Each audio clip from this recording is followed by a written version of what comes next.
He's starting in right field here in game 2 as he pops that one in the sky over towards the first baseline. The second baseman over there making the play is Hudson Stozer for the catch and the quick out. And just like that, Yankton down to their last out here in the bottom of the second. That was quite a lot of ground to cover for Stozer as well. Running from second base, ends up behind the first base bag. So good play from him, running all the way over and making sure that one was grabbed where it needed to be. And with that, Brayden will bring up the second baseman here in game 2. It's Jackson Kudra. He had a couple nice plays in relief for Beck Reichen at short in the first game. As Boomsma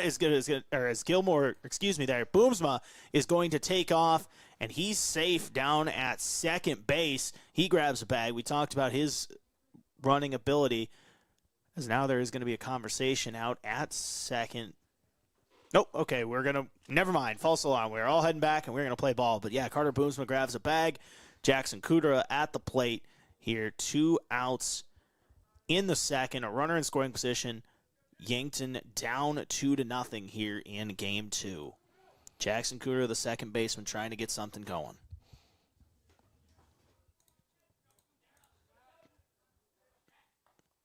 Here's the 1-0. Is in for a strike, evens up the count at 1 apiece. Once again, runner on second. Carter Boomsma, left fielder.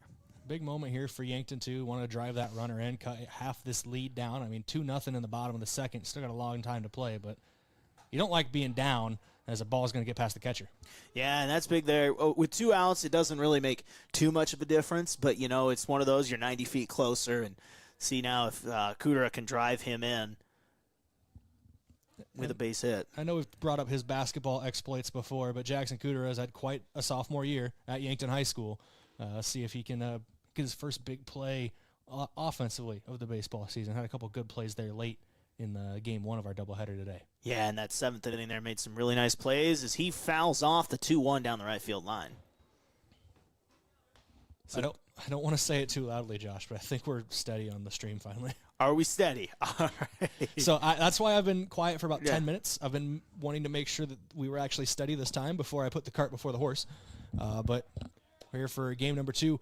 And stream started to have issues at about the 6th inning of game 1. So we'll have most of game 1, most of game 2 available on YouTube for rewatches. I do apologize for the issues here in the in-between times. But I'm glad we can get Yankton baseball out to you. Where looks like right now we are all green lights on YouTube, on Facebook, on kyntv.com, and our KYNTV apps.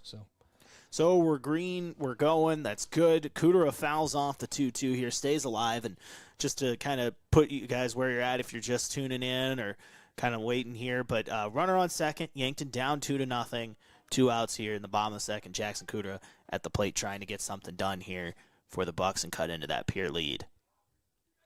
Here's the 2-2. Is high for a ball, full count.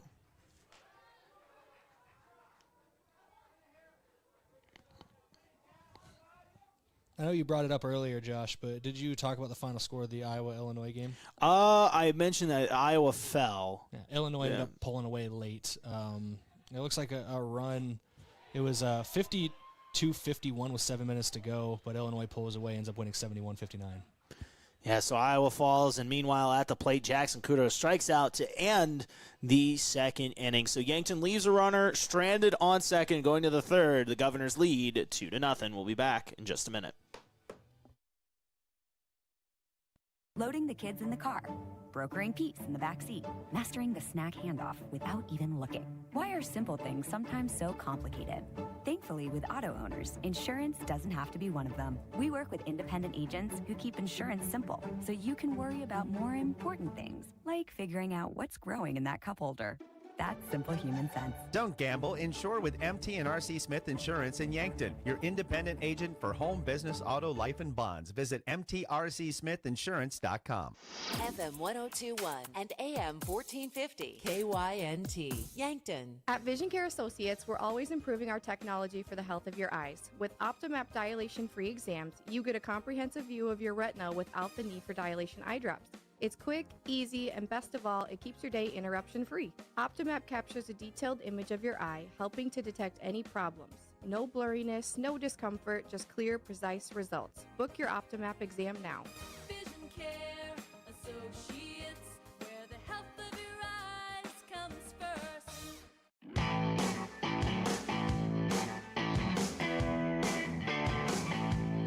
Chase Cooley back on the bump as Yankton trails 2-0 here in the top of the third. I'm Josh Boelter. Brayden Butler here today as that pitch is fouled off by Hudson Stozer here to start the third inning.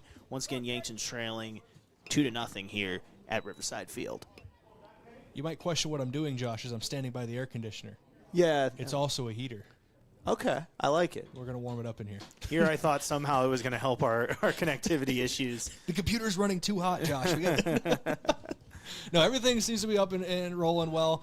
And just to clarify for people at home, the switch over to Josh doing play-by-play, that's what we're going to do all season long. I'm going to take one game, Josh is going to take the other. We'll play off of each other. That's not just because of the issues. So get used to the sweet sounds of Josh Boelter. Think of it like joint custody. Been there. I'm mom, he's dad, something like that.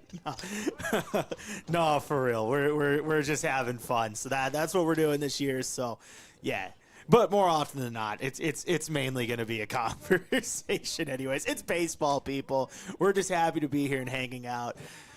As you've said in the past, Josh, I think we lost cabin pressure. Yeah, we did. And you know what? That's what makes this fun. We can't, let's put it this way. I'm not going to go into what he said, but we can't be any worse than what John Crook had to say the other day during the Phillies-Rangers game, as that pitch is a ball. Make it 1-2 on Stozer. Chase Cooley on the mound. But if you don't know what I'm talking about, just Google John Crook baseball call, and you'll see what he said. Could always be worse. Nick Markakis could take strike two. Here we go. The 1-2 is fouled off. Chase Cooley once again on the bump here for the Bucks in Game 2. They trail 2-0 if you're just tuning in. Thank you for joining us as always as we're getting baseball season in full swing. As we go here, Cooley, the 1-2. And they're going to say he held up on a check swing, make it 2-2. I will mention, as we say, we have connectivity, we think, solved. Our scoreboard is now lagging, so we're going to be behind on that for just a second here. I'm working on getting that refreshed. That's a little simpler. If it ain't one thing, it's another thing. It's another thing. But we're back immediately on that, so 2-2 here to Stozers. That pitch is going to be grounded over to short. Reichen on the hop is going to make the throw for the out. Get Stozer over at first base. Back Reichen making the nice play on the one hop. It was a very good play, and it just want to clarify as well part of the things. One of the steps I've taken to help with the connectivity issues is to lighten the workload of the stream itself, so we don't have a replay anymore, unfortunately. But that was a great play for Beck Reichen over there in the field, getting across the diamond. Yeah, so one out now here in the top of the third. Once again, Cooley on the mound. Fouling off that pitch for the Governors is the catcher, Sutton Sunshine, here in for the Governors. Now, every year, so I think it's our third full year running this outfield camera, Josh, and every year I'm just reminded that nighttime at Riverside, it looks really good from the outfield. Yeah. And, any baseball park looks incredible under the lights, but Riverside really is a special place. Just seeing the river and just ball being played. This is what it's about. This is why we play the game. That pitch is low for a ball, but yeah, you can't ask for much better. Could ask for maybe winds to die down about 20% and maybe like some better connection internet-wise, but you know what? It's pretty darn good here from Riverside Field. 1-2 the count to Sunshine is a strike, and he's down on strikes. Chase Cooley, 2 down here in the top of the third. Hudson Schaefer at the plate now for the Governors. He did strike out as well in his first appearance. The first baseman up at the plate, 2 outs, nobody on in the third. Cooley the pitch. Is called for a strike, count 0-1. Once again, this is Game 2. If you're just tuning in, Yankton took Game 1 5-4. Carter Boomsman with 2 RBIs. Christian Weir as well with 2 RBIs as that pitch is low for a ball.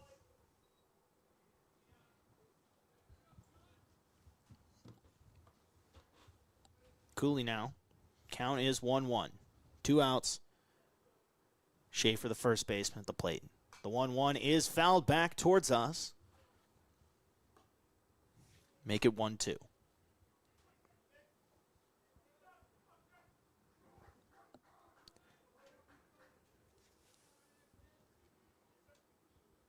Here comes the 1-2 from Cooley. One strike away from getting out of the third. The pitch is low for a ball. Make it 2-2.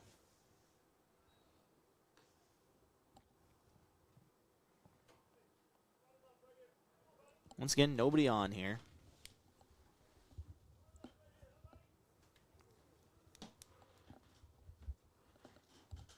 Cooley. Low outside. Make it 3-2. Full count here for Hudson Schaefer. It was a big moment for Chase Cooley as well. Younger guy in the rotation, did play, as we talked about in the pregame, I think 5 appearances you said last year in the high school season, but expected to bump up in the rotation a little bit with a couple graduations. As he walks a batter, but you mentioned that, some serious swing and miss stuff too, Brayden. I mean, 5 strikeouts here, and we're only in the third inning. He's pitching really well. I mean, with strikeout-wise from that sense. So now, 1 runner on here with the walk. So he walks Schaefer. That'll bring Porter Hunsley up to the plate. He walked in the second inning, leading eventually to scoring a run on the base paths. Here comes the first pitch of the at-bat. Fouled off on that one by Hunsley. Made a snag out in center field in the bottom of the second as well. So now there's a conversation on the mound. We'll see what's going on here. I don't know if it's umpire is involved. It's Gavin Johnson, Chase Cooley, and the umpire behind home plate. Very brief conversation. They're all walking back. Here as we'll get ready to resume play.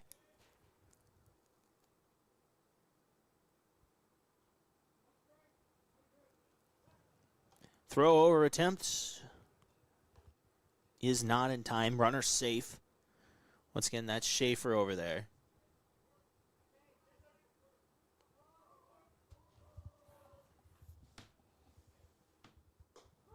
Pitch is in for a strike. Make the count 0-2.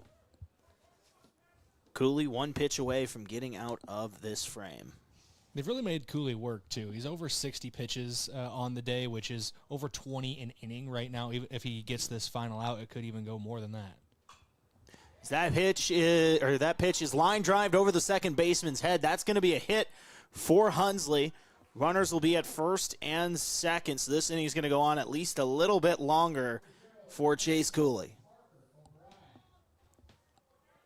I believe this is Parker O'Brien coming to the plate now after that single from Hunsley, which is big for Pierre trying to increase their lead here early on. Little flip side of the coin from what we saw in Game 1. Not to quite the same effect. The Bucs jumped out to a 5-0 lead, but it's Pierre who jumps out to the early lead in this one with their 2-0 advantage. Yeah, like you said, kind of opposite of that, and it'll be interesting to see how Yankton responds as this game goes on. It's very much still in the early stages as this pitch is a swing and a miss for O'Brien. Cooley with the strike. Once again, runners on first and second. 2-0 is the score. Governor's lead. They're trying to add to that in the top of the third. However, they do have 2 outs. Chase Cooley on the bump. Here comes the 0-1. Is in for a strike. Took a little bit off that one, Brayden, was able to put it in there. Yeah, I went with the breaking ball, off speed, whichever you prefer, but was able to sneak it by him there with the break on it. I was having a conversation. I was watching baseball with my brother the other day, and he goes, how do you think those guys who, when it goes bang, bang, are able to tell what the pitch is immediately? And I go, Jake, they probably just have so much practice with that. They just kind of know, is how I describe it. Pick up the rotation of the ball. You can see, some guys, and that's the thing about spin rate, is you get the ball spinning so fast you can't even see the seam spinning anymore. That's how I get a lot of people pick it up, is how the seams are moving. It's that pitch high for a ball. But, yeah, and, it's one of those where also some of those guys, especially at the major level, do so much homework watching watching a lot of those pitches or those guys pitch, so they kind of have an idea. But no, just something I hadn't really completely thought about before until it was brought up in a conversation watching baseball the other day. So anyways, 2-2 is the count, 2 outs, 2 on. A whole lot of twos, and that one's hit out to right field, and it's going to be caught by Brennan Gilmore to end the top of the third. No runs, 2 left on here for the Governors. When we come back, the Yankton Bats are going to be at the plate. I'm Josh Boelter for Brayden Butler. We'll be back here in a minute on KYNT and KYN-TV. Save time and shop online at Hy-Vee. Enjoy the same low prices and great deals online as in store. It's fast and easy. Just shop groceries from our app or online. Choose a pickup or delivery time that fits your schedule. And done. Plus, you can create and save grocery lists, browse weekly deals and coupons, and earn fuel savers. Whatever you need, wherever you are, just one click away. Save time and shop online today at Hy-Vee. Some restrictions apply. Text scams continue to rise, and victims who have lost money to these scams continues to increase. Consumers cannot rely on a text message to be truthful. If you receive a message regarding a fine for missing jury duty or utilities being shut off for non-payment, toll road fines, or you've won a sweepstakes, these are scams designed with an urgency and the need to send money now. Do not respond to these texts, and you should contact Consumer Protection at 800-300-1986. That's 800-300-1986 for the South Dakota Office of Attorney General's Consumer Protection Division.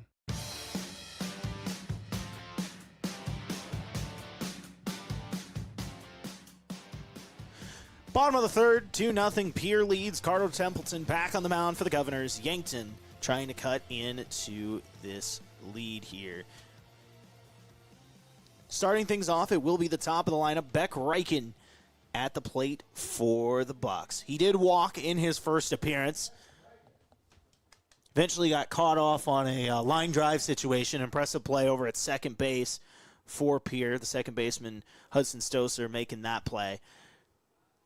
An impressive double play at that. Either way, though, bottom of the third now, 2-0. Pierre leads. Templeton, the pitcher.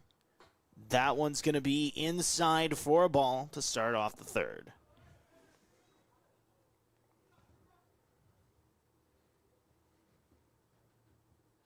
Well, once again, just baseball underway. Mount Marty last few weeks as well, as that one's fouled off by Beck Reichen. And so happy to get into this time of year. This is, I always say this is either 1A or 1B for me. Tied for football is my 2 favorite sports. So getting to sit back and, talk America's greatest pastime with Brayden and everyone else at home is always a lot of fun.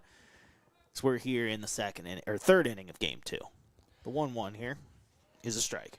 It's fun to think about Mount Marty. It's like, starting the recent weeks, they've been going for almost 2 months already. Funny enough with baseball. Well, I should say conference play. Conference play is what I should say. Yeah, Mount Marty, they start games early February. Yeah, it's great. And it's crazy that, come Wednesday, April is here. Oh, yeah. As that pitch is a strike, so Beck Reichen down on strikes. That is, if I'm wrong, that is Templeton's second strikeout here of this game. As he sends down Beck Reichen. Just one hit so far for the Bucks. It was the catcher and the cleanup man, Gavin Johnson. He's currently in the hole. On deck is Easton Fieser, but that brings up Samuel Gouki. Big players make big plays in big moments, and a big hit here from Gouki. The wind, the weatherman finally caught up with it. It is starting to die out. Still a light breeze pushing in off the river, but if Gouki could find a gap, maybe get the first extra base hit of the day for Yankton, that could be a real starter, a catalyst for this Yankton offense. And he did have 2 hits in game 1, got hit by a pitch in his first appearance in this one as he takes the 2-0 down for a ball. So you get a good hitter up with a 3-0 count. You got to think maybe, I know it's frustrating when you see a batter swing until it's 3-0 sometimes, but you got to think if anybody on this team has a green light here on 3-0, it's Sam Gouki. But he does take a strike there, make the count 3-1. You'd think, like you said, if anyone has a green light, it's him. But, Josh, I can count on one hand how many 3-0 swings I've seen from the Bucks in 3 years of baseball. Well, it's something that that one's fouled off. Make it 3-2, full count, Templeton battling back. It's something that a lot of people get frustrated about watching baseball when you see someone swinging a 3-0, so you really got to like it. But, yeah, either way, though, Templeton battling back here. as he leads 2-0. The Governors do here in the bottom of the third. 1 out. As that pitch is popped high in the sky, we'll see who makes the play. It looks like it's going to be over at shortstop. Carter Scheffelbein getting under that high pop-up from Samuel Gouki for the second out here of inning number 3. That one, Brayden felt like it was in the air for a really long time. Yeah, just got too far underneath of that one. If he's able to barrel that up more, it had the angle that he might have wanted. Might have drifted too far towards left field, but definitely it was near a gap shot if he had been able to barrel it up a little better. Yeah, just trying to make it happen there. And like you said, wasn't able to get the barrel on it. Now, Yankton down to their last out here in the third. See if they can get something going. It is the first baseman, Easton Fieser, up. He's having a conversation with Coach Drew Lawrence, though, before this appearance. I wonder what they're talking about. I never fully know. Maybe just giving some last-second advice before they go over there. If I turn up the crowd mic enough, maybe we can pinpoint what they're saying. Oh. We do put the, what is it, NFSW warning on that? No, I'm just kidding. No, wait. FCC won't let me be. Hold on, we got to turn that back down. 2 outs here for Fieser. He's at the plate, no one on here in the bottom of the third. He takes the first pitch for a strike here in this at-bat. Fieser in the first inning had, I believe he had the line drive that was hit right to second. Hard shot, but just went right to a glove. As he swings and misses, he's down 0-2 early in this count. And Fieser's a guy that can send the ball a long way when he gets a piece of it, and with the wind not playing as much of a factor, see if he can find one of the deeper parts of the park. Here comes the 0-2 from Templeton. The pitch is popped high in the sky. Making the move over on it at third base for the Governors is O'Brien. And that's going to do it for the bottom of the third. Nobody left on. After 3, Yankton trails 2-0 against the Pierre Governors. The Pierre bats up next. Or actually, no. Hold on. Was that dropped? I believe it was dropped. Never mind. We are still going here. I was so dead set that was done. I didn't even see him drop it. See, I did the same thing. I took my eyes off it and started messing with stats and stuff, and I went, okay, never mind. That right there is why you don't jump to conclusions, people. We're going to do this over again, the 0-2, as this one's grounded down the first base line and right to the first baseman over there. It's Schaefer who gets it. Now we're done with the third. Yankton trailing 2-0. The Pierre bats up next. Carson Cooley Chase Cooley up on the mound as well. Top of the fourth coming up next. Josh Boelter, Brayden Butler, KYNT, KYNTV. Getting your business noticed starts with the right print. The other day, a customer came into the UPS store Yankton to pick up blueprints we printed for him. While we finished his order, he mentioned needing business cards. At the UPS store, we handle all your printing needs. Stop in and ask about our current print specials. And that customer, we had his new business cards ready the very next business day. Come explore our small business solutions at the UPS store in Yankton. Is it the competition that keeps bringing you back? The long-standing rivalries? Or is it seeing friends again and cheering on your favorite team? At First Dakota, we're here for it all. We appreciate the fans, the players, the coaches and officials, the concessions crew. The shared community experience is part of what makes life here great, and we're here for it. See you at the game. First Dakota National Bank, member FDIC.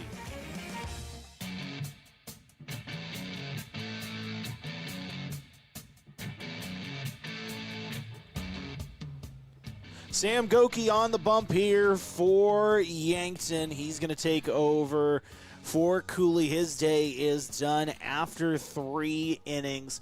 His day, 4 hits, 2 earned runs for Chase Cooley this evening. So Sam Gouki now on the bump, looking at his season last year.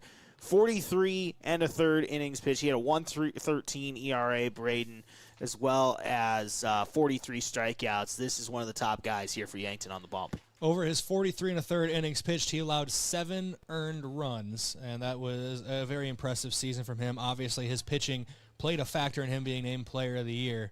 We're going to have to start putting, not a swear jar, but a Player of the Year jar for how many times we mentioned that. But Gouki earned it, so we're going to keep talking about it. as Sam Gouki looking to go back-to-back maybe for the Yankton Bucks with that award. But I know he'd much rather have team success than just the individual award. The Bucks back-to-back quarterfinal losses in the state tournament. I know they want to advance past that this year in the high school state tournament. But you mentioned his numbers already. He's also got a .946 whip. I don't know if you mentioned that one, but for those who aren't aware, whip is walks plus hits per innings pitched. So usually gives you an idea of how many base runners you're giving up per inning. On average, less than one. I think that's pretty good. Just a hunch there. And with that, we also have a new third baseman out there as well. Yeah, Simon Kampshoff making his varsity debut here at the high school level. I don't know for sure how related to Lucas, who's now at Mount Marty, but I assume either cousins or brothers in some regard. Usually how it ends up around Yankton. Yeah, 1-1 here early for Gouki, but yeah, like you said, Simon Kampshoff in the mix here at third base now, and Yankton going to use Gouki here today. Once again, they don't play again until next Thursday, so some time off after this is that pitch outside for a ball. I believe the rule is you have to wait 5 days if you throw 105 pitches, so Gouki could pitch out the maximum, the most pitches he could pitch today, and still would be available next week. For back-to-back days of doubleheaders, Thursday, Friday next week, a couple West River teams coming to town. As that pitch is low, make it 3-1 here. Yankton trails 2-0 in the top of the fourth, and once again, those odds of hitting that 105 pitch count, maybe not so likely. We're already at about the halfway point of this game as that one rolled over to second. Reichen makes the grab, throws it over to first, and gets the out over at first base. When I saw that drifting to the left side of the infield at first there, Josh, Simon Kampshoff getting called on early, but ends up going more towards the shortstop, Beck Reichen there with I don't want to call it a simple play. He made it look easy, but there really is no easy play sometimes in baseball. No easy play in baseball, and that'll bring Will Danberg up to the plate. He had a big RBI double in this game, sitting in the top of the second. Now, a little bit less on the base paths for him here now as there's no runners. Is that first pitch from Gouki? I think one-hopped to Gavin Johnson's mitt there. It was definitely low in the zone. It came over the plate there from Gouki, but Gouki is one of those pitchers that does pitch to contact at times. His fastball does look a little faster this year. I'll be honest. So he's probably added some mile per hour to that. It's an observation. That kind of just happens when guys get older. They get stronger. They get more developed, and they can throw a little harder. And Gouki pop in the mid a little bit, but still has that great control too. The 1-1 here is hit over, and we're going to see what Kampshoff can do as he just misses that one. Kind of a weird bounce off the turf there. As reaching safe is Will Danberg. That'll put a runner on for the Governors here in the top of the fourth. It's kind of a catch-22 situation. If you look back at that, maybe Kampshoff should have let it go as Reichen had more of a better angle on it, could have bodied it up and knocked it down in front of him. But at the same time, the way that ball is bouncing, I don't know if it gets to Reichen fast enough to make a play. So a little catch-22 there, left side of the infield. No real harm done as long as they can strand that runner on base. But I know Kampshoff will want that one back for his first play. Yeah, and with that, that's just kind of a tough play to make, Brayden, no matter who went after that one. So as we're sitting here, that's going to bring Bridger Babcock up to the plate in the 9-hole, designated hitter today, as that pitch is grounded right back over to Kampshoff. Making a diving effort is Reichen, but not able to come up with it. Runners will be at first and second here with one out. Babcock with a single there off the glove of Reichen. Make it 2 runners on. That's the game within the game there, Josh. Sacrifice bunts have been used by Pierre a couple times so far today. Kampshoff playing closer down that third base line, more bunt coverage there on defense, and it left him, if he was in the normal third base position, maybe it would have been an easier play for him. But that's just how it goes, and that's not on Kampshoff, that's not on Reichen. That's just a great offense from Pierre, hitting it in a way that can get around the defense that they're showing you. And 2 tough plays back-to-back on that side of the infield. Hard to make, as that'll bring the top of the lineup up here for the Governors. It's Carter Scheffelbein at the plate for Pierre. I keep sounding like I'm just backpedaling. I don't want to sound like I'm being hard on the guy. These have been 2 tough plays that have been over there on the left side of the infield. Yeah. And Scheffelbein, he's on fire in this game. He's got 2 hits in 2 plate appearances. He's got an RBI single in the second as well. And he's got a runner in scoring position here as the 1-0 is called a strike, make it 1-1. 2 on, 1 out here in the top of the fourth. Pierre looking to add to their 2-0 lead leadoff hitter Scheffelbein at the plate. Sam Gouki, one of the best pitchers Yankton has on the mound. As that pitch is grounded back up the middle, Reichen making a stab at it and gets the throw over in time. 1 out, or 2 outs now, but both runners advance. The runners in scoring position at second and third. 2 outs here in the top of the fourth, and Brayden, that's going to bring Hudson Stozer up to the plate. And Stozer with a big opportunity here, 2 runners in scoring position to double potentially the advantage for Pierre. But I want to go back to that play by Reichen. He snuck a glance over his shoulder. He thought for a split second about trying to turn 2, and for the best that he just took the safe throw to first. On that one is the umpire ate that one off the bat. So he's going to rip the mask off and take a breather. Yeah, he's taking a breather, but at the same time, he kind of no-sold it. He's like, all right, let's go. I love it. So either way, as we sit here and wait for what happens next, as Sam Gouki trying to get out of a bit of a jam here. 2 outs in the top of the fourth. He's on his nonchalant type stuff. So that pitch is in for a strike. Now down to needing 1 more strike here in the top of the fourth to try to get out of this jam. There's a big moment here for Gouki. The pitch is popped up high in the sky. Who's going to come down with it? Looks like it might be the pitcher himself, Sam Gouki, and it is. And he gets out of the inning. So after 3.5, Yankton trails 2-0. Pierre leaves 2 runners stranded. When we come back, the Yankton bats in the bottom of the fourth. Josh Boelter, Brayden Butler, KYNT and KYN-TV. Imagine taking just 30 minutes for peace of mind. Last year, Yankton Medical Clinic's general surgeons performed over 1,900 colonoscopies, protecting our community 1 step at a time. Worried it might hurt? Most patients sleep through it. Think it takes all day? It's usually under 30 minutes. And feeling fine? Colon cancer often shows no early symptoms. Screening is simple, safe, and one of the best ways to prevent colon cancer. If you're 45 or older or have a family history, call for an appointment today. Learn more at yanktonmedicalclinic.com. So much care, so close to home. FNBO is the great big small bank, and for more than 165 years, we've been with you where you are. A bank that's ready for all your needs, both big and small. Here to help you earn more, save more, so you can do more every step of the way. It's what you can expect from the great big small bank. FNBO, independent and family owned for 6 generations, and ever so focused on you. Stop on by or visit us at fnbo.com. Member FDIC. One of these times, you guys are going to catch me humming the little intro bump as we come back here live. It's happened. Multiple times. It's happened already. What do we know? Either way, what I do know, though, bottom of the fourth here, Yankton trails 2-0. Josh Boelter, Brayden Butler, KYNT, KYNT-V. Doubleheader season opener for the Yankton Bucks and the Pierre Governors. Yankton trails once again 2-0 here in the bottom of the fourth. They took game 1 at 5-4. And with that, coming up to the plate right now is the catcher, Gavin Johnson. Significant there, Brayden. He has the only hit of game 2 here for the Bucks. Yeah, looking to double his own total and the Bucks total here. 6 hits for the Governors. They've got the bats working a little more, obviously. Only the 2 runs to show for it. So Yankton not out of this game, but we're getting down to brass tacks. We are past the halfway point now by far. Through 3, or we're now at the halfway point, 3.5 innings played. It's that breaking ball from Templeton. Drops in for a strike. You know, he's had some command issues, a few walks and things like that. But overall, limiting the damage. As that one's fouled off, make the count 0-2. And that one, Brayden, we talked about earlier, that one had the right angle where, like, car danger there. We're parked over in the back lot here. I need to stop parking so close to the field. I got to park all the way down by the batting cages. That's what I'm thinking from here on out.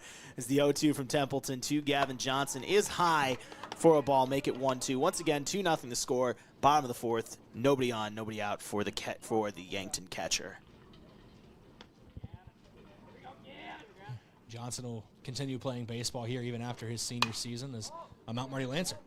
As he pops that one high in the sky over to right field, did he drop that? Yes, he did. Out there in right field, dropping it was Will Danberg. So that'll put Gavin Johnson on first base, courtesy runner incoming. So Yankton catches a bit of a break there on the drop ball. And getting on first is Gavin Johnson to start off this 4th inning. I think I caught a glimpse of the 1-7 on the back. That would be Brett Taggart as the courtesy runner. Who we saw score a run in game 1. He did a really good job on the base pass, so he's going to get that nod over there here in the 4th. Yankton trying to get some momentum going here. Maybe we'll see if that sparks it. Down 2-0 here. Just their official scorecard says 2 hits. I believe that might have been an error. I think that was an error. Yeah, but either way, Gavin Johnson reaching base safely here, the catcher for Yankton, the future Mount Marty Lancer. Up to the plate now, Tate Bestie, center fielder. He fouls that one straight back towards us. Make it the count 0-1. I was pretty low on the barrel towards the hands, and I only bring that up because Tate Bestie, this was a talking point last year on Yankton Bucks baseball broadcasts, does not wear batting gloves. He's one of the few people I see at any level that doesn't wear batting gloves these days. I was going to say, I actually didn't back when I played myself, but so that if you want something that Tate Bestie and I have in common, there you go, I suppose. You just think about it today. All the kids got everything. They got sliding mitts. They got 17 different accessories. This sounds very much old man from the two of us. Back in our day. Back in our day. I'm 24. For about a week and a half. Yeah, that's right. As Tate Bestie, he goes down in quick order, 3 pitches, 3 strikes, and he's back to the dugout. That'll bring Carter Boomsma to the plate. Now 1 down here in the bottom of the 4th. It was Boomsma who got the run started in the first game with a 2 RBI single. Would advance to second on the throw home, but see if he can get something going here. Taggart's got a lot of speed over at first, and he is jumpy, ready to take a big lead. And he's off to a good start in game 2 as well. He did walk in his first plate appearance here in game 2 in the 2nd inning, looking to get on base here again and maybe put a little pressure on Templeton on the mound. Here comes the 0-1 from Templeton. They're going to say that was high. That's a ball. Evens up the count at 1 apiece.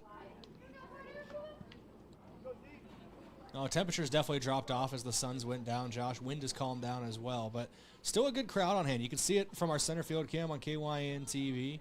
A lot of Yankton fans in the crowd. I see multiple Pierre fans making the trip out east this week. Obviously, they got a couple more games tomorrow against T. Yeah, why not? It's one of those temperatures. They might be colder, but it's first weekend. They got Yankton tonight. Pierre's got T tomorrow. Might as well make the trip out here as that pitch is past Boomsma for a strike. Evens up the count 2-2. How did Nebraska get brought up in that? Why not? Oh, yeah. I'll be here all week, ladies and gentlemen. And if you count the amount of times we've lost cabin pressure, that's 3. As that pitch is called a strike on Carter Boomsma. But yes, I like that. Why not, right? With that, 2 back-to-back strikeouts for Templeton on the mound. Now bring up Simon Kampshoff, the third baseman who filled in for Sam Gouki, who's now pitching. So Kampshoff trying to get something going here, Brayden. 2 outs, 1 on first. Yankton looking for their first run as that pitch is called a strike, make it 0-1. And it feels like to me, Brayden, Templeton's really settling into this game as it goes on. Oh yeah, he's been getting better and better and better as time goes along. And Simon Kampshoff, I believe it's his first varsity at bat as a thrower to first isn't there in time, but I believe first varsity at bat for his career. So this is a big moment for Kampshoff. Could be hero from an early on. And the Kampshoff name means a lot here in Yankton's, like so many others. But we'll see what he can do here as he's in at third. Now batting here as he pops that one back, foul off of that. Now, and you would have thought with Templeton, Brayden, the way that first inning went, walked a couple batters, hit by pitch, things like that, he gets that double play on a line drive to second and then a throw over. And since then, he's really been cool as a cucumber on the mound. So he's trying to get out of this one. Count 0-2. Here's the pitch as high over Kampshoff's head, make it 1-2. Brought this up earlier on, but with a guy like Kampshoff who's making his varsity debut, bringing it up again, got the bat down as well while ducking out of the way. That's a smart play. These guys are very well coached in the Bucks program, that's for sure. Here comes the 1-2. That pitch high evens up the count at 2 apiece. Kampshoff staying patient, take a couple hacks as he steps out, but staying patient in a count when you're down 1-2 and potentially a big moment, you got a runner on. That hero mindset can sometimes sneak out, so it's good on him to be patient. Yeah, competitive at bat here as he fouls this one straight back and to stay alive. You mentioned it once again, just trying to get something going here, see if you can get a base hit. That one fouled off. He keeps the count at 2 apiece. Once again, 2-0. Pierre leads. Bottom of the fifth. Fourth, excuse me. You're time skipping again. As that pitch is a check swing for a strikeout. Carter Templeton gets out of the inning with 3 straight strikeouts, and the score stays 2-0. When we come back in the top of the fifth, it'll be the Pierre Bats. I'm Josh Boelter, Brayden Butler, KYNT and KYNTV.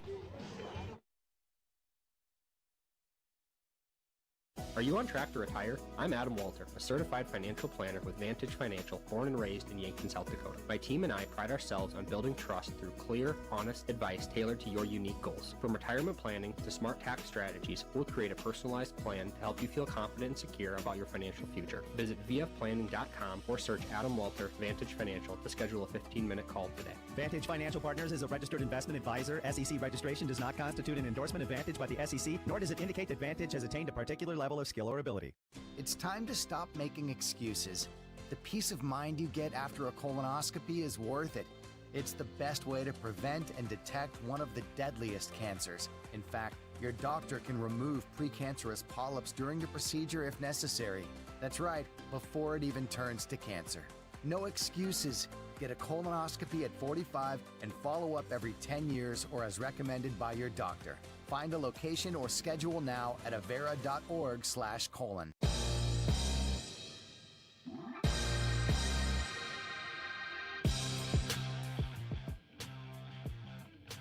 Sun and shine on at the plate for Pierre as they lead 2-0 here in the top of the fifth. Sam Gouki on the bump as he gets a swing and a miss on the first pitch of the fifth inning.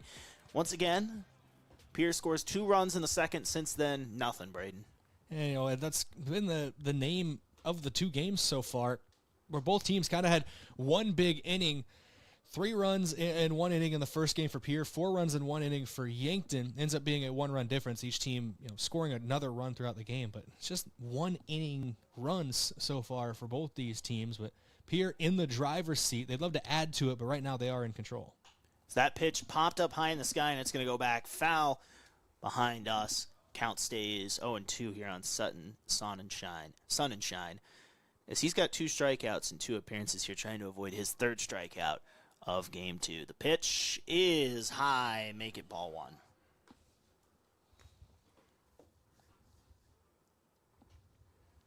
Once again, the lights are on here at Riverside Field for game 2 of Yankton's season. It took us a while to get to opening day, but now we're here, and now Sam Gouki has a strikeout as he sits down. Sun and shine there on a swing and a miss high to get the first out of the 5th inning.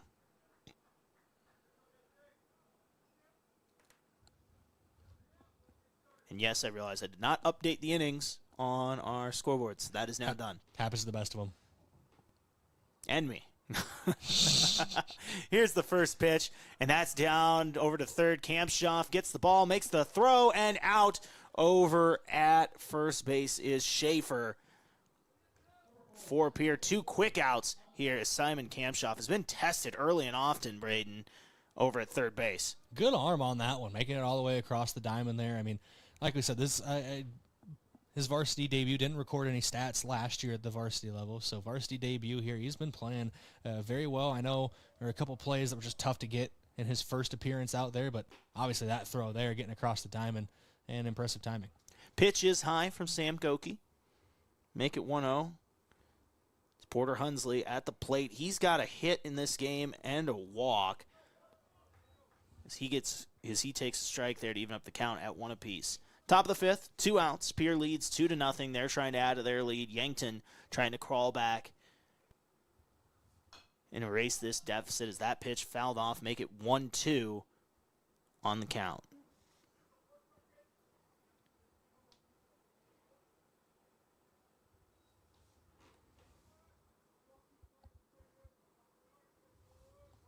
Once again, winds have calmed down here as well. It was really, really strong as we sat here. Sam Gouki gets another strikeout on Hunsley and a quick work here in the 5th. So when we come back, the Yankton Bats in the bottom of the 5th. I'm Josh Boelter, Brayden Butler, KYNT, KYNTV. Tip-off is here and the season's heating up. Whether it's your home, farm, or everyday life, Farmers Union Insurance help you defend against the unexpected and score big on protection. Brendan Hansen and Brandon Tykero at Suite 101B, Morgan Square in Yankton help you rebound from surprises, make every play count, and keep your game strong all season long. Don't let life slam dunk you. Stop by today and stay covered with Farmers Union Insurance. If you've been suffering from chronic pain or a recent injury, check us out, Lane, Reed, and Cole Sawatsky at SWAT Chiropractic and Rehab. We offer a wide variety of treatments and techniques, including dry needling, cupping, chiropractic adjustments, and sports rehabilitation. Our mission is to ensure an individualized and efficient treatment plan to get you back on your feet. From ankle sprains and sports injuries to neck pain and headaches, we've got your back. Give us a call or book an appointment on our website. SWAT Chiropractic, specialized wellness and therapy. Located on Summit Street across from the high school.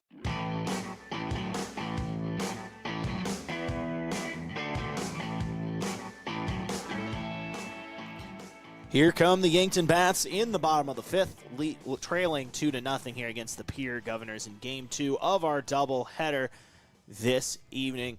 Up at the plate is Brendan Gilmore. He is 0 for 1 here in this game. Yankton with just 2 hits according to the score sheet, but yeah, with that Gavin Johnson with both of those.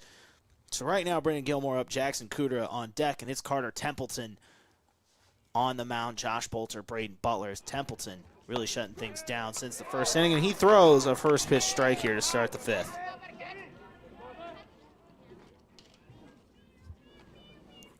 Yankton trying to get something going with the bats here. It's Templeton.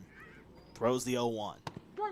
Drops in, breaking ball for a strike. Templeton attacking early and often here in the 5th. I want to see Yankton be aggressive at the plate here. It feels like they were very aggressive in the first couple innings of Game 1. Much more passive, it feels like, here in Game number 2. And we're getting down to the point in time where you can't afford to be that. And that's an aggressive swing there from Brendan Gilmore, and he's going to get on base with a single out to right field to start off the 5th. Is that what Yankton needs here? We'll see as the 9-hitter Jackson Kudera comes to the plate. Ask and ye shall receive. Game changer stats say that was just the second hit of the game for Yankton. They did rule that an error out in right field. So second hit of the game here for the Bucks comes from Brendan Gilmore. 1 on as Kudera is looking to bunt. That's going to go foul. Here, make the count 0-1. Yankton just trying to get that runner in scoring position. They also know Kudera's got some speed as well, maybe if he can catch him off guard and get down there himself. But right now they're just trying to advance that runner over on first base. Once again, 2-0 is the score. Pierre leads. 1 on for Yankton, though, in the bottom of the 5th, trying to make something happen. Will it start with Jackson Kudera at the plate? Brendan Gilmore on first. He just had a base hit over to right field. As Kudera looks to bunt again, this goes over to the pitcher. Templeton picks it up, makes the throw over. And they're going to say he's out. That was close. The first baseman, I thought his foot went off the bag there for a second over at first. Is Schaefer, but yeah, they're going to say he got back in time on that throw. I think Coach Lawrence wants to try to argue the appeal on that one where he did jump off the bag. And head Coach Rowie of Pierre coming out as well to talk to the umpires. Let him know, like, he's talking to the home plate umpire saying, you saw it. Tell him that it was an out, and let's get going. But we'll see if Coach Lawrence can get his appeal done. They're going to say no, Kudera out. And obviously that's a pivotal moment there. You know the difference between 1 out and 1 on, and 2 on and no out. Big difference there. So what Yankton will be dealing with here now is the top of the lineup. 1 on at second base, 1 out, 2-0 is the score. Beck Reichen at the plate now here for the Bucks, the leadoff hitter, trying to bring in Brendan Gilmore. I know Kudera just, obviously a ground out there on the sacrifice bunt, but really excited to see what the future holds for him in all sports. feels like Yankton every year has a couple guys in every class that are just good at anything that involves athletics, and he feels like one of those guys who could be the next up. Right, absolutely. We saw what he did in basketball, getting some serious reps here tonight, and we in football, starting quarterback for the JV last year, a really good player. Looking to see what he can do. Here's the pitch. That one is a strike. Make it one apiece. So 1 on, 1 ball, 1 strike, 1 out here in the 5th. The guy at the plate right now is another one of those guys everybody's a multi-sport athlete in Yankton, but Beck really had a great senior season in basketball, turned it on in the second half of the season, was one of the catalysts for the second half comeback of the Yankton Bucks basketball program as he takes that one outside. And entrusted to be the leadoff hitter here for the Bucks to start their 2026 campaign. Can he deliver here? 2-1 is the count. Runner on second. Yankton trails by 2. Pierre scored both of their runs in the second inning. Since then, a whole lot of zeros for both teams. This pitch right past Reichen evens up the count at 2 apiece. We should mention Carter Templeton, the starting pitcher, still going 5 deep here. He's, by my count, at 72 pitches here in this game. He's trying to get out of an early jam here in the 5th. Reichen, the leadoff man. He's going to take a time here. Reset.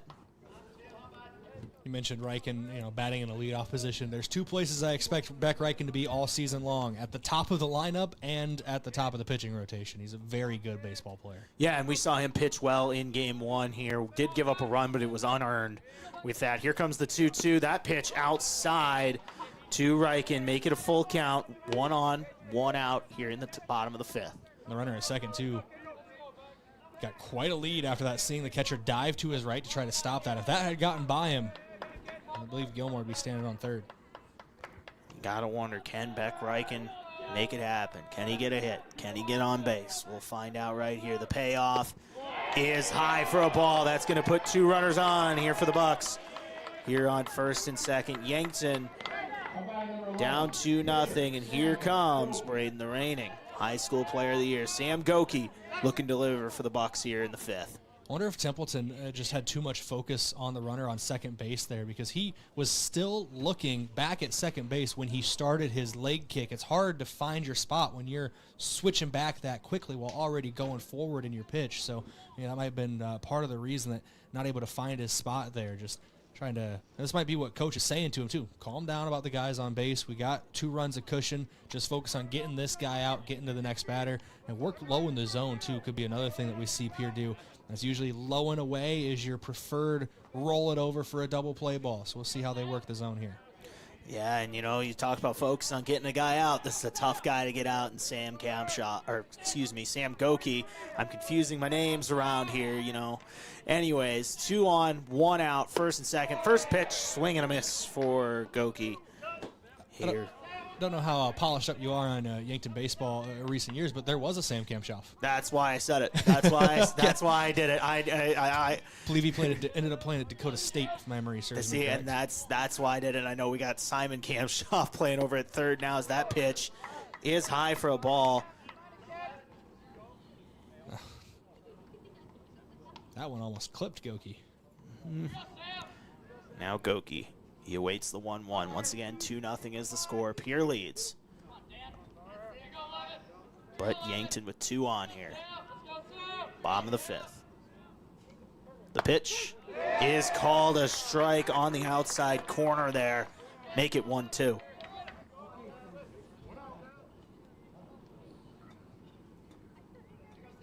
Gouki, the 2-hole hitter here.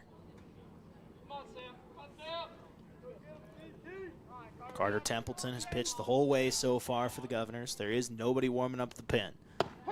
And he gets a called strike 3 on Sam Gouki, and he's 1 out away from getting out of this jam. Tough pitch on the breaking ball there is going to result in a strikeout.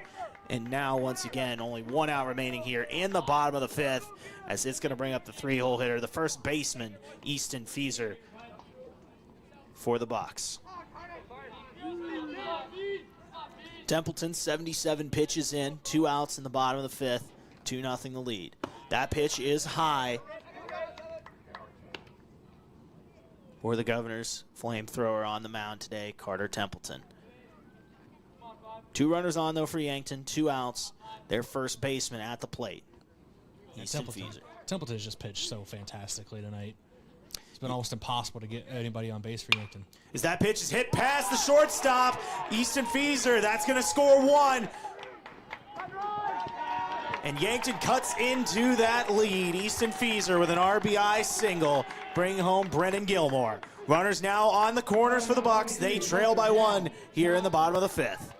New record for my fastest commentators, Jinx. My apologies there to Templeton. But he has been a very tough nut to crack tonight. But Fieser able to find a pitch he likes, pushes it the other way into left field for the left-handed hitter. That's just a well-thought-out, well-played at-bat for Fieser at the plate. And now Yankton potentially tying run 90 feet away for Gavin Johnson. And Gavin Johnson, who's got one of Yankton's 4 hits today, as that one's fouled off past the first base dugout over there, or past the Yankton dugout. Once again, 2-1 is the score. Bottom of the 5th, 2 outs.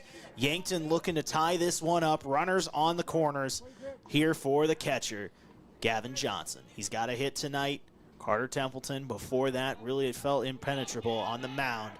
He gives up his first run of the night as that pitch is a swing and a miss from Johnson. He's down a quick 0-2 here. So 2 strikes, 2 outs, runners on the corner. Here comes Gavin Johnson. Can he stay alive and put something in play? Big moment here for number 22. Whole lot of 2s. Templeton the pitch. And he nails Johnson. He's going to go over to first. Felt that one. I think that one hit him awkward. Mike got him right on the elbow. He is grabbing at it immediately. Very visibly upset. Understandable. You just took how these kids throw, at the very least, an 80-mile-an-hour pitch off the elbow. Yeah. Some of these kids throw up to 90 in high school these days, so you don't know what you're getting. That can't feel good for Gavin Johnson at all. He's going to get a courtesy run. It was part of the plan anyway, but definitely upset about taking that one off the elbow. Did not feel good for him. And you got to hope he can shake that off and be okay, because important job for him behind the plate. Yeah, he's got to refocus over there, and also refocusing will be Carter Templeton. Once again, nobody warming up here, Brayden, for the Governors. Bases loaded, 2 outs, bottom of the 5th. Yankton trails 2-1, and it's Tate Bestie at the plate. What else can you ask for here on opening night? Carter Templeton pitching for the Governors. Tate Bestie at the plate. Here's the first pitch, high for a ball. Yankton trying to tie this one up and maybe looking for a little bit more. Once again, they've got runners at every single base. Bases loaded, 2 outs, 1-0 is the count. What's going to happen? Here comes the 1-0. That pitch is called a strike looking. Bestie started to turn away from that one. I think that has some late break. Bestie thought it was going to come in near his shoulder. Ends up diving back into the zone. Popped right back into the zone. Once again, 1-1, 2 outs. Tate Bestie at the plate, trying to tie this game up. It's 2-1 Pierre. They've led since the 2nd inning. Here comes the pitch. That one outside. Make it 2-1.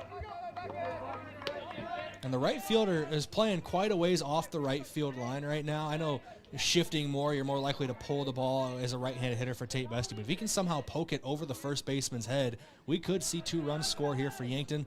I know there's a few other gaps out there that you're shooting for, but that's one of them. Here's 2-1 high over Bestie's head. Make it 3-1. And Templeton's got nowhere to put Bestie. Yankton looking to at least tie this game up. 2 outs here in the bottom of the 5th. At the risk of sounding hyperbolic, literally the biggest pitch of the game so far right here. And we'll see what Templeton does. 3-1, walks him, and we're tied here at Riverside Field. A walk ties this game up. It's 2-2. Bases loaded.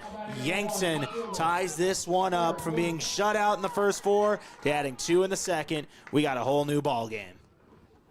And we're going to get a mound visit here as well. This break in the action, courtesy of Kaiser Heating and Cooling. Be the wiser. Go with Kaiser. That's Kaiser Heating and Cooling of Yankton. Also want to give a thank you to our official watch party location of Ben's Brewing. Ben's Brew Station has 16 TVs and all the refreshments you need. If it's on KYN TV, it is on at Ben's. Mound visit over and up at the plate, Brayden. It's Carter Boomsma. We're back to game one. Let's flash it back to the first inning. It's 0-0. 2 runners were on at this time, and Carter Boomsma puts one just back over the pitcher's head into center field. 2-run score. Or actually, the bases were loaded in that situation as well. So we'll see if Boomsma can do a little repeat of what he did back in game one. The first pitch is in for a strike. 2-2 is your score. Yankton trailed 2-0 going into this inning, and now it's tied. Bases loaded, 2 outs. Carter Boomsma at the plate, 0-1 the count. Carter Templeton, he's pitched the entire way so far for the Governors. Here's the 0-1. That one fouled back towards us. Make it a quick 0-2 once again. Boomsma down early.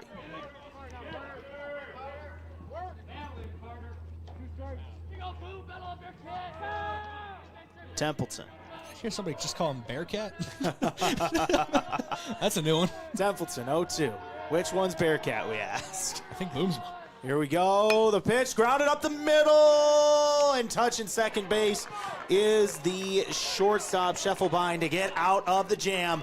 But Yankton adds 2 to tie this game up at 2 apiece. We're going to head to the top of the 6th. Sam Gouki back on the mound for Yankton.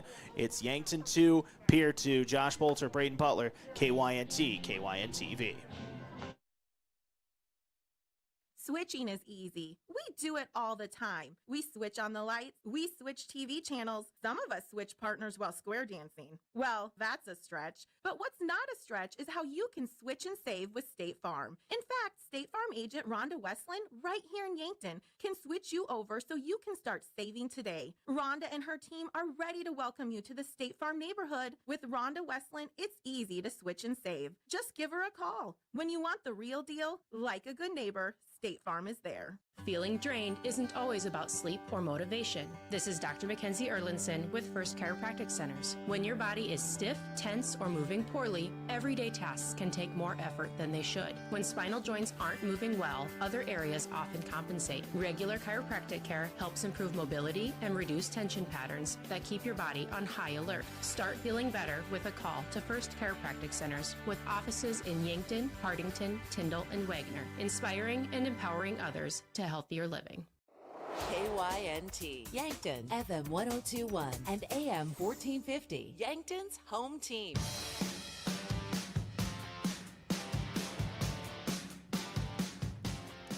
Top of the 6th, Yankton 2, Pierre 2, Governors up at the bat. Yankton gets 2 runs in the bottom of the 5th here to tie this one up. It's Sam Gouki on the mound for Yankton here in this one, as that first pitch of the inning is called a strike.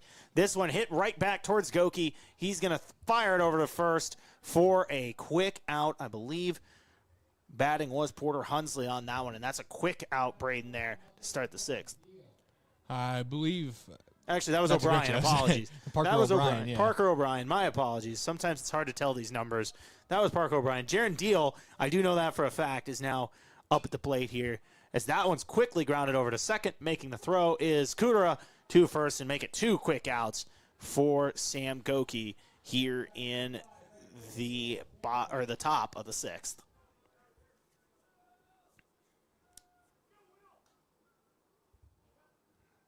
Now up to bat is Will Danberg. He does have 2 hits and 2 appearances and an RBI here today. Is that one swing and a miss from Sam Gouki, and his pitch count's looking good, Brayden. I believe only at 28 so far, and he's gotten some serious work in this game. He's through 2 2/3, only throwing 28 pitches so far.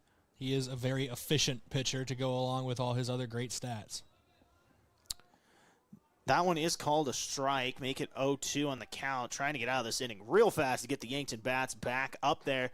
As that pitch is called strike 3 looking, and that's going to do it for the top of the 6th. So we go to the bottom of the 6th. Pierre 2, Yankton 2. Yankton bats on the way. Josh Boelter, Brayden Butler, KYNT and KYNTV. Turning 65 or new to Medicare?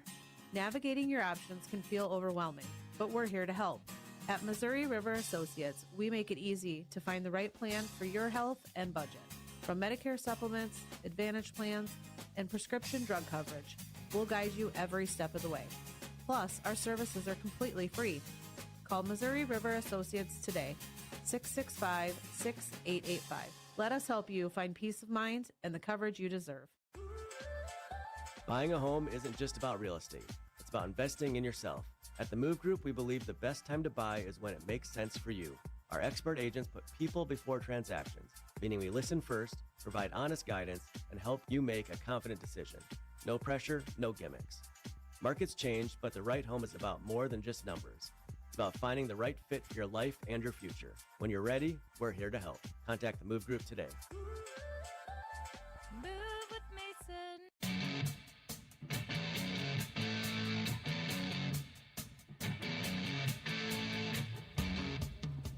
All right, bottom of the 6th, Yankton 2, Pierre 2. Yankton scores 2 in the 5th, and now looking to take the lead here in the 6th. We do have a new pitcher for the Governors, Brayden. It's Hudson Stozer on the mound.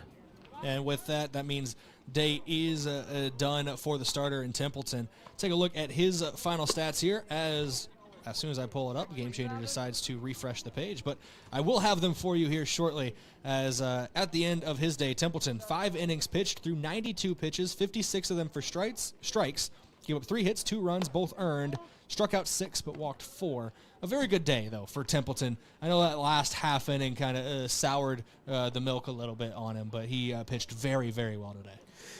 Yeah, he did pitch really well, and before that last inning, didn't really give anything up at all, and then just kind of showed some cracks there in that moment. But overall, a good day for Templeton as we welcome Simon Kampshoff, the third baseman, to the plate here, trying to help Yankton take the lead here in the 6th.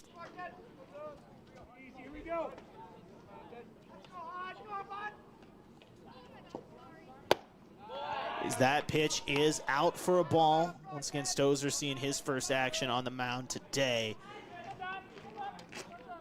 Kampshoff taking the ball.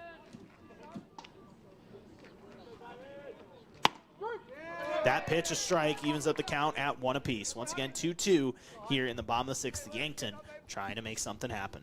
Part of a job, too, as a leadoff hitter is you give your teammates in the dugout a chance to really start to get a feel for what a new pitcher is throwing on the mound by having a longer at-bat as third pitch of the at-bat is fouled back. That one is fouled back, like you said. Make it 2-1 here for Stozer facing Yankton's third baseman, Simon Kampshoff.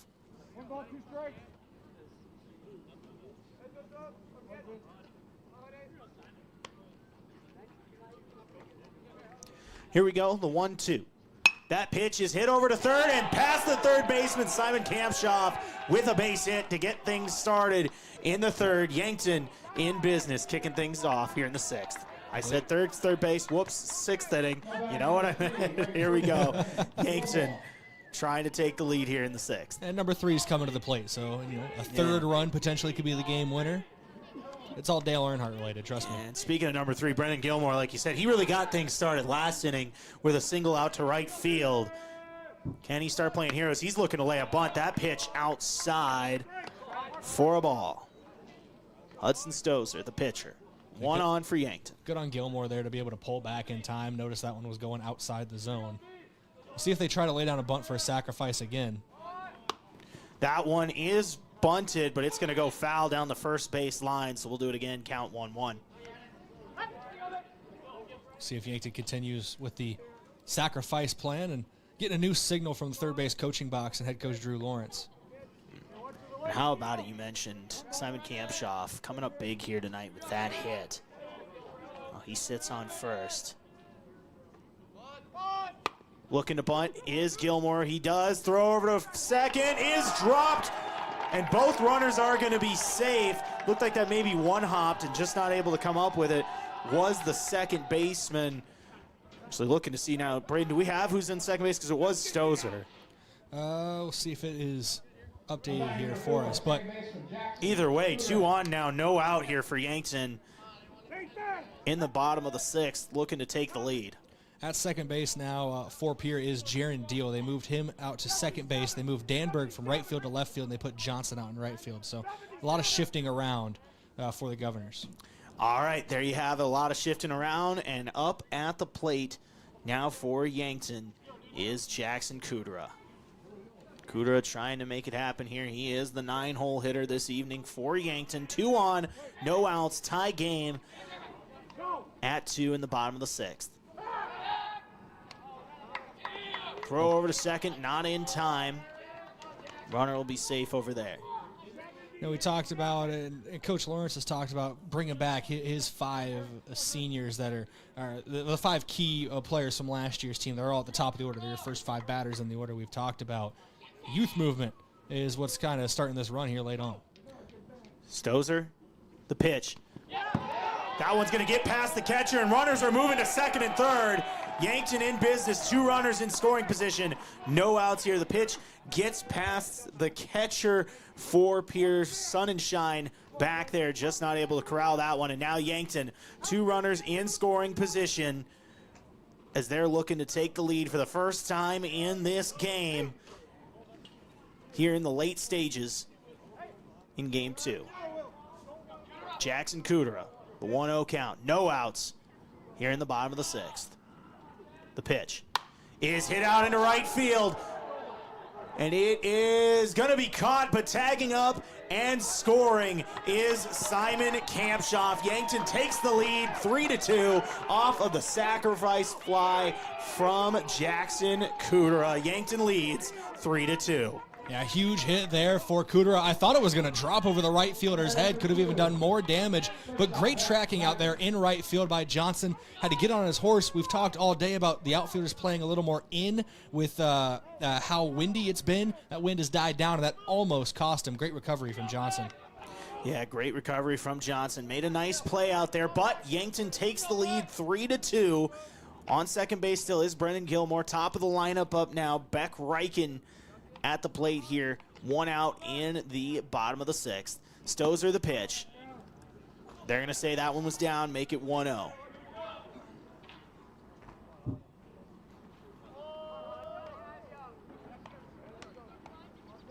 Beck Reichen. He's got 2 walks in this game. Here comes the 1-0. That pitch high, make it 2-0.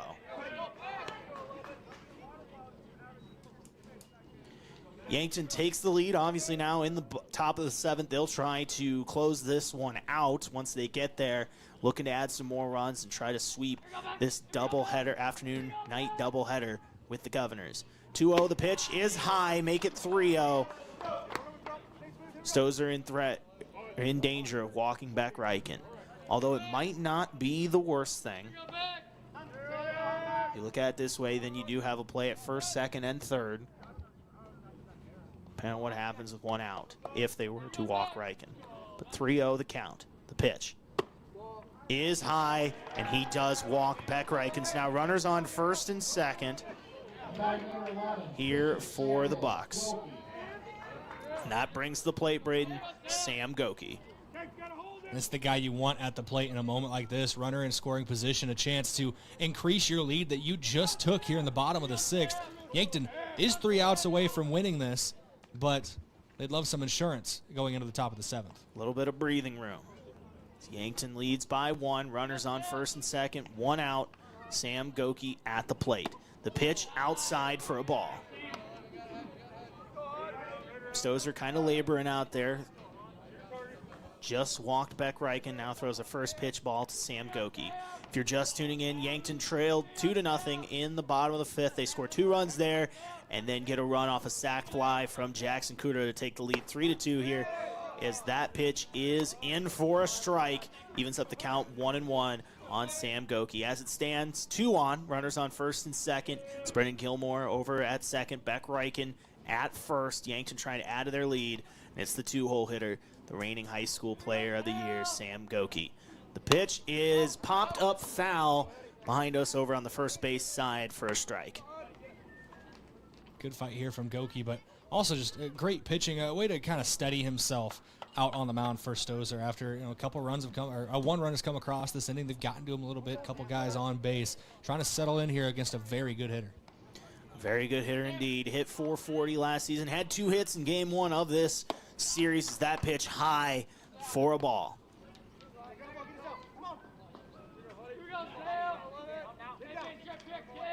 Two the count. 2 on, 1 out. Runners on first and second. Sam Gouki at the plate. Currently on the mound as well for Yankton, we should mention. Pitched 3 innings of shutout ball so far as that pitch is inside for a ball. Make it a full count. 3-2 here. Stozer in danger of walking the bases loaded. I don't know what the high school NIL system is like in South Dakota, but this is where money is made. 3-2 pitch late in the game for both pitcher and hitter. Yeah, 3-2 here. We'll see what happens on the payoff. And a big strikeout for Hudson Stozer as he sends Gouki back to the dugout swinging on that one. So now two outs here in the bottom of the 6th, and that'll bring up the first baseman, Easton Fieser, who had a big RBI single last time he was up. He's now trying to get it done again here. 2 outs, 2 on, runners on first and second, and heading over to third is Brayden Gilmore, but a wild pitch, and he rounds third, but he's going to stay. Also advancing to second is Beck Reichen over there. So now, all of a sudden, Brayden 2 runners in scoring position for the Bucks. And now it's a very dangerous situation for Pierre. You got to just focus on the guy at the plate right now. That's a tough task. I know we've talked at length about guys like Beck Reichen and Sam Gouki being great hitters at the plate. Easton Fieser was one of the power guys last year. It was him and Matthew Sheldon. Sheldon, obviously, now at Mount Marty University. Easton Fieser is really taking that mantle as the power hitter. We'll see if he can find a gap here. And he fouls that one off. Kind of a check swing right there, Brayden, and just hit that one down the third base line. So count even at 1 apiece. Once again, runners on second and third here for the Bucks. They lead 3-2. Just got a sac fly from Jackson Kudera to break the tie in this one. Now they're looking to add to that going into the final frame of this contest. Here's the pitch. This one popped high in the sky down the third base line, trying to get underneath it and make the stab, and does over there at third base. We'll give him a fourth. Is O'Brien over there? What a play. It was just off our camera. We'll give him a 4th out for style points. Overran it a bit, fell back to his left, and while laying out, brought it in. But that's going to end the inning here. But that 1 run was what Yankton needed. I know they wanted more, but a 1-run lead, 3 outs away from sealing the deal with an opening weekend sweep. We'll see if they can do just that. Can they do it? We'll find out when we come back. Top of the 7th incoming. Yankton on the bump. It's 3-2. Yankton leads. Top of the 7th on the way. Loading the kids in the car, brokering peace in the back seat, mastering the snack handoff without even looking. Why are simple things sometimes so complicated? Thankfully, with auto owners, insurance doesn't have to be one of them. We work with independent agents who keep insurance simple, so you can worry about more important things, like figuring out what's growing in that cup holder. That's simple human sense. Don't gamble. Insure with MT and RC Smith Insurance in Yankton, your independent agent for home, business, auto, life, and bonds. Visit mtrcsmithinsurance.com. Does anyone in your family have macular degeneration? At Vision Care Associates, we are dedicated to delivering the highest standard of eye care, utilizing the latest medical advancements to protect and improve your vision. That's why we offer ZX Pro, a new technology that measures the risk for macular degeneration. ZX Pro is a test used to assess macular health before signs of macular degeneration even begin. Be proactive and schedule an appointment. Vision Care Associates, where the health of your eyes comes first.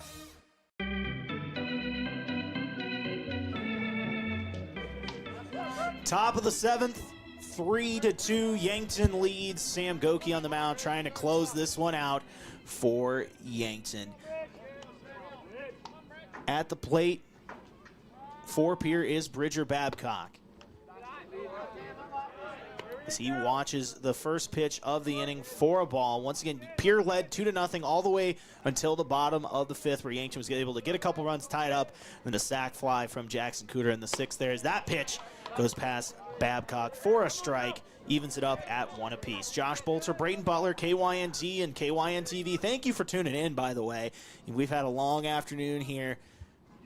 We're hoping for a thrilling conclusion here as Yankton looking to sweep the night or day afternoon night doubleheader with Pierre. 1-1 the count, the pitch. This one grounded over to first base. Fieser makes a sliding grab, throws it over in time. Running over there is Sam Gouki. What a web gem, a sliding defensive play there from Easton Fieser to get the out. Nice play from the first baseman and a big first out here. Coach Lawrence for the Bucks will tell you two things he's very open with. One, he is biased. Two, he thinks he has some of the best players in the state at their given positions. Easton Fieser, one of those guys over at first base. And obviously, we talk about Gouki and Riken, but also Gavin Johnson behind the plate. We got some great defenders out there for Yankton, and Coach Lawrence is very happy with that play from his first baseman.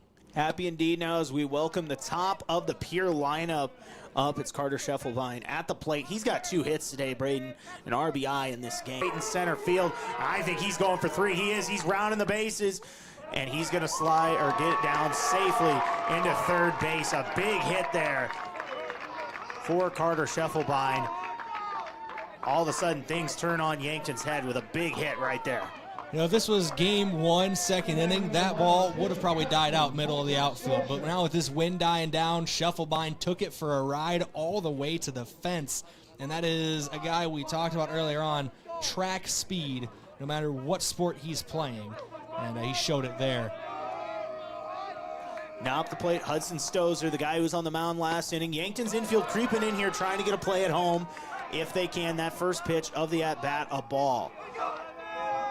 I know Yankton would have the opportunity to answer in the bottom of the 7th inning, but they prefer just to end it right here. That one fouled off by Stozer, count 1 apiece. Obviously, you're looking for a pop-up in the infield, maybe a strikeout, something like that, but anything probably out into the outfield obviously will bring home a run for the Governors. We'll see what they can do here. Hudson Stozer, the 2-hitter, does not have a hit in this one. This one passed him for a strike. Count is 1-2.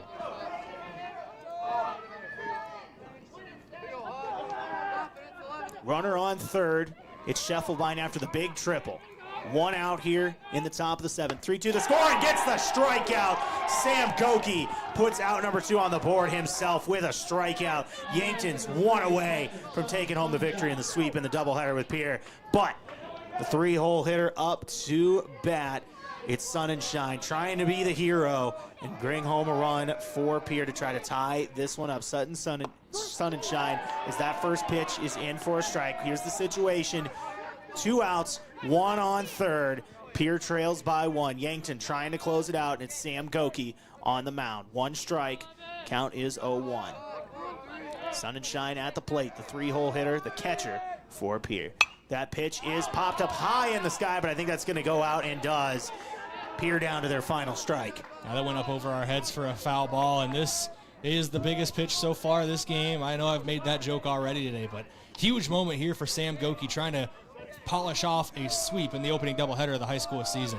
Runner on third, Yankton up 1, 2 strikes, 2 outs. Sun and Shine at the plate. Gouki, the pitch, a ball. 1-2 is the count.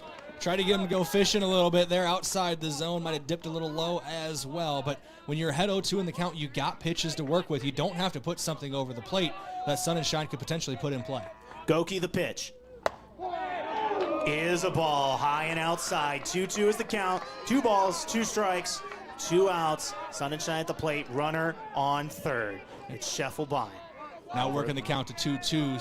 Sun and Shine has kind of negated the advantage that Gouki had. Still a pitcher's count, but not as much as it was a few moments ago. The pitch over to short. Riken fields it. The throw over to first. In time, and Yankton picks up the win from down 2-0 in the 5th to scoring 3 runs and getting the victory and a doubleheader sweep to start the season against the Pierre Governors. What a victory for the Yankton Bucks, Brayden. Yeah, huge win for the Bucks tonight. We go start the season 2-0. I know it has a little dicey moments throughout today's games. A couple 1-run victories. That's what you can come to expect with Class A high school baseball here in South Dakota. It's just so much fun. We were talking about it before the game. Coach Lawrence, me and you, and John Winkler of KCCR out of Pierre. We were all talking, and they brought up, Lawrence brought up 2 years ago, regionals, last week of the season. Yankton goes to Pierre. They win one of those games. They could have been as high as the 4 seed. They lost both and dropped to the 11 because of how tightly compact this class is in high school baseball, and that is year in and year out. I know that's an example from 2 years ago. But big wins here early in the season. Yeah, and 2 close wins, 5-4, 3-2. And when it's those first couple games, you know what? You'll take the win where you can get them. Yankton starts 2-0. We're going to have our post game coming up here in a couple minutes. Brayden Butler's taking over the full show here. I'm going to go pick up our camera. We'll have stats. We'll have a post game interview with Coach Drew Lawrence and so much more. I'm Josh Boelter. Yankton wins 3-2 and sweeps the doubleheader with Pierre on opening night. I'm Josh Boelter for Brayden Butler. Yankton wins 3-2. KYNT and KYNTV. Small test, big protection. The general surgeons at Yankton Medical Clinic performed more than 1,900 colonoscopies last year. 1,900 steps towards a healthier community. Screening is simple, safe, and one of the most effective ways to prevent colon cancer. Most patients sleep comfortably through the entire procedure, which usually takes less than 30 minutes. Don't wait until symptoms appear. Call for an appointment today. Plus, the general surgeons are on call and see patients after hours and weekends. Learn more at yanktonmedicalclinic.com. So much care, so close to home. Looking for the perfect pair of glasses? At Vision Care Associates, we've got you covered. Step into our showroom and discover our vast selection from timeless classics to the latest trends. With several styles to choose from, you're sure to find the perfect match for your look. Experience personalized service and expert care, whether you need help finding the right frame or adjusting your new glasses for the perfect fit. Vision Care Associates, where the health of your eyes comes first. Save time and shop online at Hy-Vee. Enjoy the same low prices and great deals online as in store. It's fast and easy. Just shop groceries from our app or online. Choose a pickup or delivery time that fits your schedule. And done. Plus, you can create and save grocery lists, browse weekly deals and coupons, and earn fuel savers. Whatever you need, wherever you are, just one click away. Save time and shop online today at Hy-Vee. Some restrictions apply. Ready to build your next project, but can't get anyone to show up or even give you a quote? Call John Kopp, owner of Kopp Building Innovations. He will show up and he will make sure you are happy with your project. Trust in Kopp Building Innovations. KBI is an authorized WIC builder offering custom solutions. Whether you need a residential garage, an agricultural pole barn, or a commercial building, we will work with you. For more information or to get a quote, visit koppbuildings.com. It's the best part of basketball season, and At the Bar is your headquarters for every game, every matchup, every last-second shot. Wall-to-wall coverage of upsets, buzzer beaters, bracket busters. If it's on the court, it's on the screens at the bar, and you won't miss a minute. The energy's loud, the beverages are cold, and every big shot feels even bigger when you're watching it together. You can watch the game anywhere, but the real fans gather at the bar in downtown Yankton. Midwest Insurance Agency in Yankton is a proud supporter of the Yankton Bucks and Gazelles. Hi, this is Whitney Devine. If you're looking for protection that fits your life, call me or Travis. We make coverage simple. Whether it's your home, car, or farm, we take time to understand your needs and find the right plan at the right price. You'll get personal service, trusted advice, and peace of mind knowing we're right here in Yankton. Call Midwest Insurance Agency in Yankton today to schedule your appointment. I love 1919 root beer. It's the best over a big scoop of vanilla ice cream. My favorite is just ice cold 1919 poured over crunchy ice. It's so refreshing. It's the creamiest root beer ever. 1919 root beer is the perfect treat. Brewed in small batches with only the finest ingredients. It's the creamiest, full-bodied, alcohol and caffeine-free draft root beer available. It's a taste tradition since, well, 1919. The Boathouse in Yankton is for everyone. Axe throwing, sports simulators, skee ball, shuffleboard, beanbags, pool, and darts. Plus awesome food and drinks with lots of cold craft beers and other beverages. Happy hour all day on Mondays, trivia on Tuesdays, free axe throwing tournament on Wednesday, and live music on Fridays. Some say it's the most fun you can have on land. The Boathouse is also your go-to place to watch all sports. Head to the Boathouse, downtown Yankton's fun gathering place for all ages.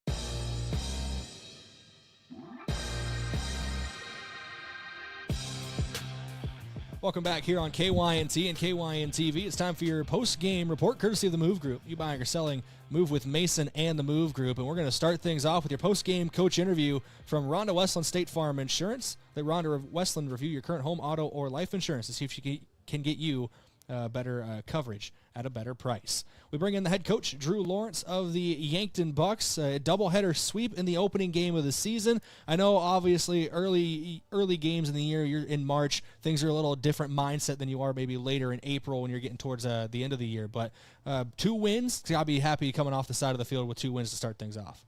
Yeah, I didn't really know what to expect as far as today goes. Traditionally we tend to be pretty slow going with the at-bat, with the swings and at-bats and driving people in.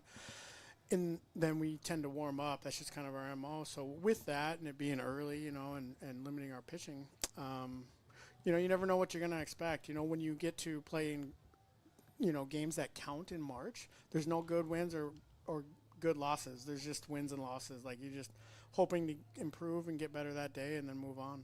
And looking, we'll start at game 1. You mentioned a couple different pitchers throwing both games. We did see 2 guys who were at the top of your rotation last year, Sam Gouki and Beck Reichen, both pitched, but neither of them got the start. We saw Boston Frick in game 1, Chase Cooley in game 2. A couple guys who I know both pitched last year, but most likely going to be in a more extended role this year in the rotation. Yeah, both of them will be. With this first game, obviously, Beck and Samuel are going to be starting pitchers for us, but our plan for this game was pretty much to get 50 to 60 pitches for everybody. We don't want to extend people in March when we have 6 months to play.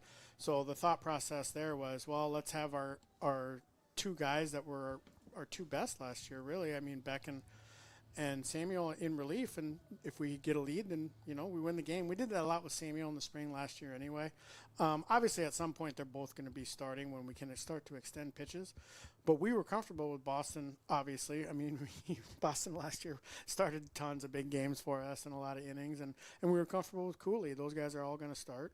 And then it just goes week to week based on what we need. We wanted to get Bestie in the game, but didn't present it that way, the way you did. So that's okay. He'll be ready to go. But if it wasn't Samuel there at the end, I would have gone to Bestie if it was anybody else. But knowing that Samuel can shut down doors and do a good job, we didn't even think about it. So good job by all of our pitchers out there today. I know when we had our preseason conversation, you mentioned it's very rare you can bring back the high school player of the year, and you did just that with Sam Gouki now into his senior year. But I want to talk about a couple new faces, both making plays at the end of both games that really helped seal things. Jackson Kudrow with a couple putouts at the end of game 1 when you moved him out to shortstop in place of Beck Reichen, and then obviously Simon Kampshoff. Funny enough, this is the second time that's happened on this broadcast. Simon Kampshoff with a hard hit ball right down the third base line to really get things in motion for what ended up being a game winner there late. Yeah, Jackson with those 2 plays at short at the end of game 1. The first one was a really tough play in the hole, and he threw a dime all the way to first on a line. Second one wasn't easy either. I mean, it was kind of a chopper. He had to come in. So it was nice to see that. We have a lot of confidence in him there, and there's a reason that he's coming in there when Beck is pitching. And so those were some big plays that kind of sealed the game. And then Simon comes up. The at-bat before his last at-bat, he ends up striking out on a curveball where the swing looked a little funky because he was fooled.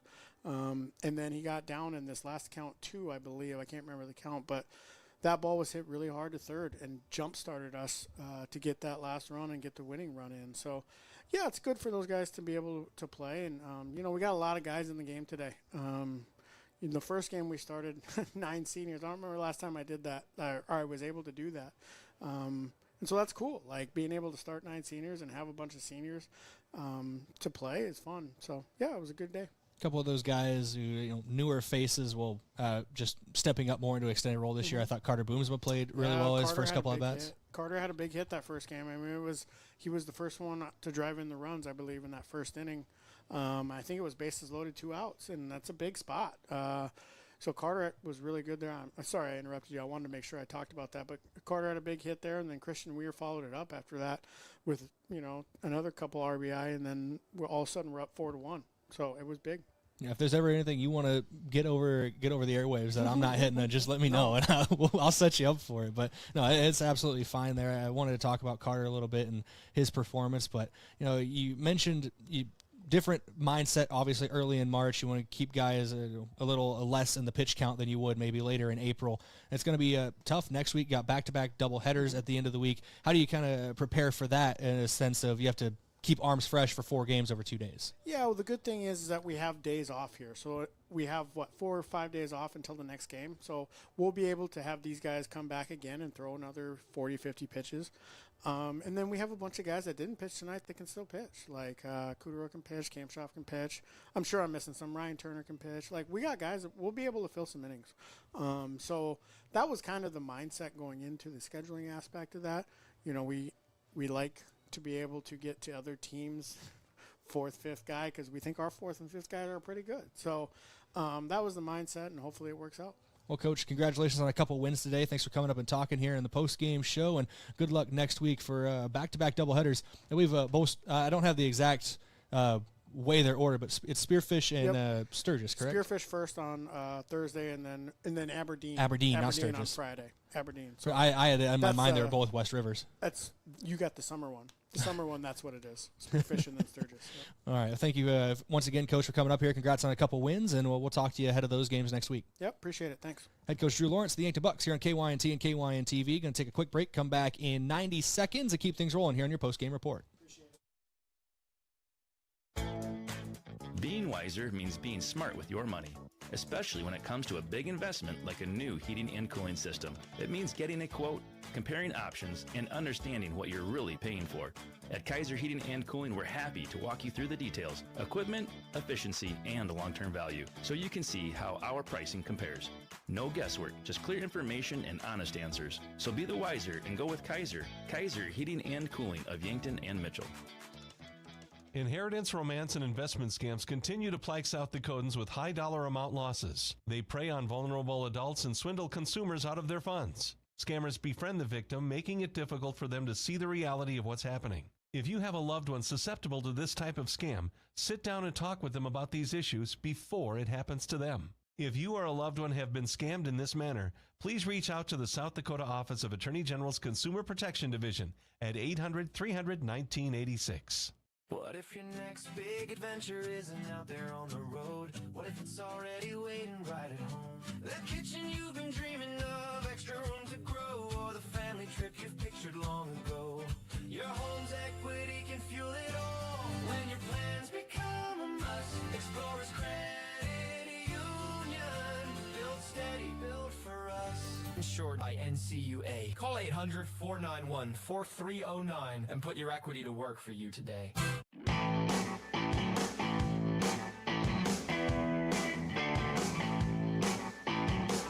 Welcome back in your post-game report, courtesy of the Move Group. You buying or selling, move with Mason and the Move Group. Got a couple awards to give out here. Starting with your offensive player of the game, courtesy of Hy-Vee, where there's a helpful smile in every aisle. For game number 2, I know he just had one hit, but there weren't many hits to pick from for the Yankton Bucks. But Simon Kamshoff's hit late really was a difference maker for the Bucks in this one.